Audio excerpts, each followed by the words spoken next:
Alright, so today I want to introduce you to 10 of the brightest jeans and ball pythons. And let me tell you, out of the 200 plus jeans and ball pythons, it was kind of hard to actually pick out 10 really bright jeans, just as single standalone jeans. There's actually quite a few brightening jeans. For example, you actually have the yellow belly, and the yellow belly just by itself isn't really that bright, but when you mix it in with a lot of combinations, it really brightens and enhances a lot of combinations. But these jeans are completely opposite. They're actually really bright as standalone jeans. So today I want to jump over the internet and I want to show you 10 of the brightest jeans in ball pythons. Alright, so I'm going to jump over here at Morphmarket.com and I want to start with this snake right here. This is probably the brightest single gene ball python that I've seen over here at Morphmarket. And believe it or not, this is just a pastel with one copy of the pastel gene. And when it comes to pastels, they can really vary. They can be really super bright like this one. I'd say most of them aren't quite as bright as this, and some of them can be pretty browned out. As a matter of fact, I actually produced one this year that was kind of a reddish yellow color. It was almost like a rusty orange yellow. It's kind of amazing. And when it comes to pastels and aging, a lot of times the young hatchlings can be a lot brighter, and as they age and mature, most pastels tend to brown out over time. Although I have seen some adult pastels that are really super bright. As a matter of fact, I actually saw one on a YouTube video, and the guy pulls out this full-size, just a straight single gene pastel female, and it was so bright. It was almost as bright as this. I was pretty blown away at how bright some of these pastels can be. So the pastel is actually a co-dominant gene. So if you actually take it and breed it to something else, half the offspring come out as pastels. And you probably heard of the pastel. As a matter of fact, it's actually the #1 most popular gene as far as sheer numbers over here on Morphmarket. There's like tens of thousands of pastels and pastel combos over here on Morphmarket. It's a pretty awesome gene. And here's another gene that actually gives pastel a run for its money, and that is the Orange Dream. I'd say the Orange Dream in a lot of cases can look really similar to the pastel, although in a lot of cases the pastel has more of a jumbled up pattern. In the Orange Dream, in a lot of cases it actually has almost like an inchy look to it with a really reduced pattern. And this one you really can't see the reduced pattern as much as some of the Orange Dreams I've seen. As a matter of fact, I've actually seen some Orange Dream inchies where people say this is possible inchy because the Orange Dreams can look almost like an Orange Dream inchy as far as the reduction of the pattern. Sometimes it can really be reduced, sometimes almost into like tiger stripes on some of the Orange Dreams. And another kind of a curious thing about the Orange Dream is if you actually flip it over and look at the belly, a lot of times it'll actually have tracks on either side of the belly. It almost looks like someone took a Sharpie marker and drew lines on either side of the belly. It looks similar to what a het pied would look like. So sometimes you can actually pick up an Orange Dream, and sometimes you think, all right, there it looks like there's inchy in here. It looks like it might be het pied, when in fact it's all part of the Orange Dream. And the Orange Dreams can be really variable, similar to the pastels. Sometimes they can be really super bright. As a matter of fact, there's actually a high intensity line of Orange Dream that a lot of people will sell it as the high intensity line, which is really super bright, a lot brighter than your regular Orange Dreams, and usually sometimes they'll actually sell for like 10 times the money if you're getting into the high intensity Orange Dream line. It's pretty crazy. So here's another one that's really bright, and that is the Butter. And a lot of people kind of compare the Butter to the Lesser. A lot of people think it's the same gene, and I've actually kind of looked at them side by side, and some people are convinced it's the same gene, but I'm convinced that the Butter is actually a different line of Lesser. They're really similar. They're both in the blue-eyed leucistic complex, but I'm convinced that certain versions of the Butter can actually be a lot brighter than the Lesser, and some of the Lessers can actually be a lot darker than the Butters. And when it comes to brightening genes, I'd say in most cases the Butter is kind of a bright gene by itself, but if you actually mix it in with other genes, a lot of times it'll lighten the background of the combination. Sometimes it'll really clean it up, and in some cases, depending on what genes you mix with it, sometimes it'll really give a high definition as far as like a high contrast in your combination. So sometimes it can be really bright, and sometimes it can be kind of a lightning gene. But if you actually take the Butter and you work it into other bright genes like the pastel and the Orange Dream, you can make some really bright and flashy combinations with the combination of those. So here's another one that's kind of on the edge of a bright jean. This is actually the Mojave. The Mojave is similar to the lesser as far as a visual appearance, but you'll actually notice in your Mojaves, usually it'll have a darker background than the lessers. I'd say they're really close if you put them side by side, but usually you can definitely pick out the Mojaves from the lessers. And the Mojaves, I'd say, normally they're not as bright as this one. It took me a while to actually find the brightest Mojave over here that I could find over here on Morphmarket, but they can actually be pretty bright. In a lot of combinations, a lot of times it can bring the brightness and the contrast in with the Mojave. And if you actually take the Mojave and work it with certain jeans in the blue-eyed leucistic, a lot of times you can get kind of a purplish colored snake, which is kind of interesting, versus the lesser. A lot of times if you take the lesser and breed it with pretty much any other jean in the blue-eyed leucistic, you get the all-white snake with the blue eyes. Definitely two different jeans, the Mojave and the lesser. So here's another one that I consider to be really super bright and flashy, and that is the albino. And the albino is a pretty interesting project. It's actually a recessive gene, so you need 2 copies of the albino for a visual. And look at how bright this is. This is probably my favorite albino, just the straight albino standalone gene with no other genes in the mix. And when it comes to visual dominance, if you actually take the albino and you work it into just about any other gene, a lot of times you'll end up with a yellow and white snake that completely dominates the color of all your other combinations. And really the only thing the other genes really does to the albino is really just kind of scramble up the pattern. Probably my best and my favorite albino combination is the albino with the black pastel. Essentially what that does is it really reduces the amount of yellow. Kind of takes these little like Roswell gray alien heads on the side and really shrinks them down a little bit smaller, and you get a really high white albino. But I'd say as far as my favorite albino, I think it's just a straight albino with no other genes. This is a really stunning snake, pretty amazing.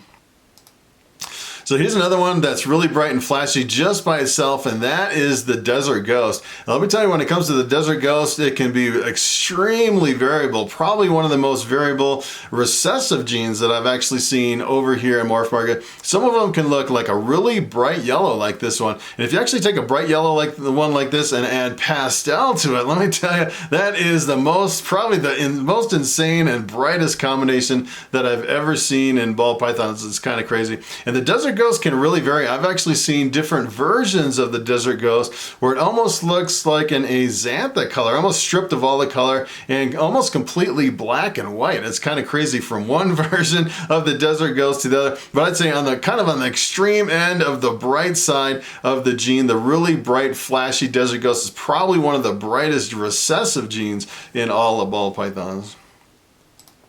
So here's another one that is really similar to the Desert Ghost, and that is the Desert. And the Desert, it's kind of interesting if you actually compare them side by side. Sometimes the Deserts can look almost exactly like the Desert Ghost as a standalone gene and mixed with other combinations. And this is kind of like the extreme yellow version of the Desert. And the problem with the Desert, a lot of people don't work with it, is the females. A lot of times, most people have to kind of stay away from the gene because of the females. People say that the females are infertile, so if you try to breed a female, I've heard rumors that the female will actually lay all infertile eggs, and sometimes the females will actually die laying eggs. And a lot of people, they'll actually sell the Desert females as pet quality only. They say do not breed the Desert females, whatever you do. There's just a few of them over here on Morphmarket, but if you actually look kind of back in the history of the gene over here on Morphmarket, what's sold in the past, you can see some really amazing combos. And I would say pretty much as a standalone gene,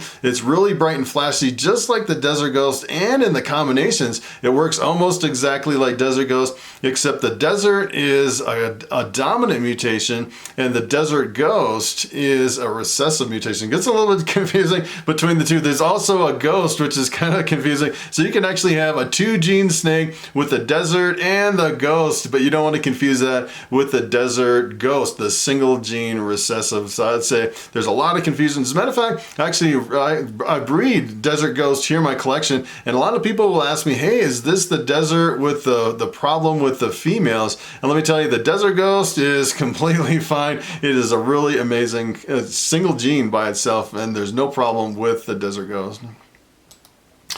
So here's another one that's kind of on the flip side. This is probably the brightest gold snake that I've seen. There's actually two of them that are really super bright gold, and one of them is the spider. And let me tell you, when it comes to metallic looking single gene snakes that are really super bright, the spider is really pretty amazing. And as a standalone gene, you can take a look at this one. Sometimes it can be really super bright gold. I've actually produced some in my collection that look almost as bright as this one. It's pretty amazing. It's almost like you can't even see how real it is in person versus a picture. Sometimes you just can't capture the beauty of a spider in pictures. But let me tell you, these can be really super bright gold. And the spider, you kind of have to watch. You don't want to breed a spider to a spider because it's a lethal combination. And the spider is also lethal if you breed it to champagne. So you have to really be careful what you're breeding spider to. As a matter of fact, a lot of people ask me, hey, I have a spider and I want to breed it to another snake that contains spider, not only spider. And let me tell you, if you have just one spider gene and two snakes, you definitely don't want to breed them together, no matter what other genes are in there. Otherwise, you get 25% of the time you'll get the super spider, which is a lethal combination, and those offspring will not survive in most cases. I've actually seen some people claim that they produce a super spider, but I wouldn't risk breeding two spiders together.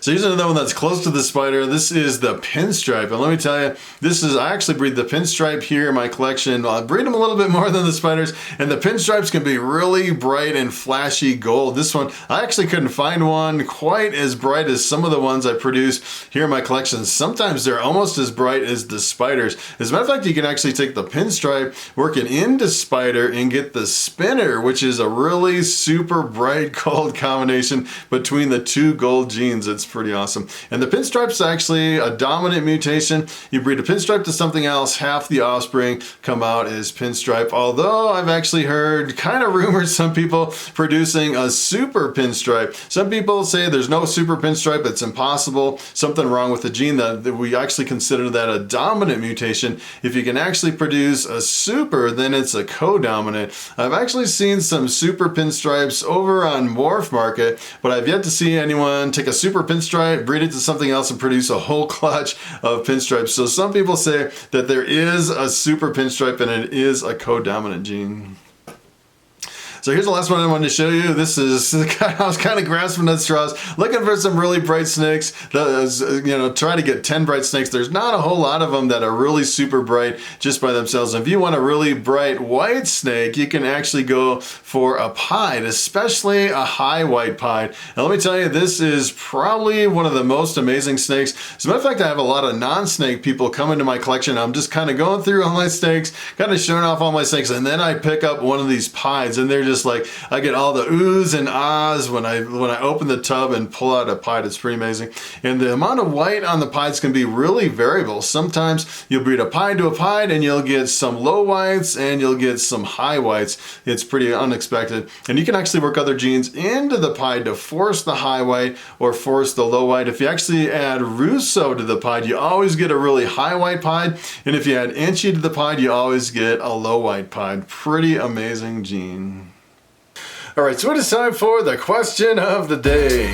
And Dustin James asks, what size ARS tubs do you use for each size of snake, from hatchlings to subadults to adults? And that is a very good question. So here in my reptile room, I actually have 4 different size tubs. I actually have the hatchling rack with a hatchling size tub, the ARS 5040 for juveniles, and some of my males, I actually have some grow outs. As a matter of fact, in my ARS 5040, I actually had 1 female lay eggs after 2 years. That's kind of pushing it though in a 5040. And for most of my ball pythons for adults, full-size adults, I'd say an ARS 7030 is pretty much the ideal size for pretty much the whole life of a ball python. I do have a few outliers. I have some really massive ball pythons that are really big, and I actually have a few of them in ARS 8018 tubs, not really designed for ball pythons. As a matter of fact, the 8018 tubs actually have a window on the front, and I actually took some duct tape, taped up the window, and then flipped the window to the back of the tub because ball pythons really really don't like a tub with windows.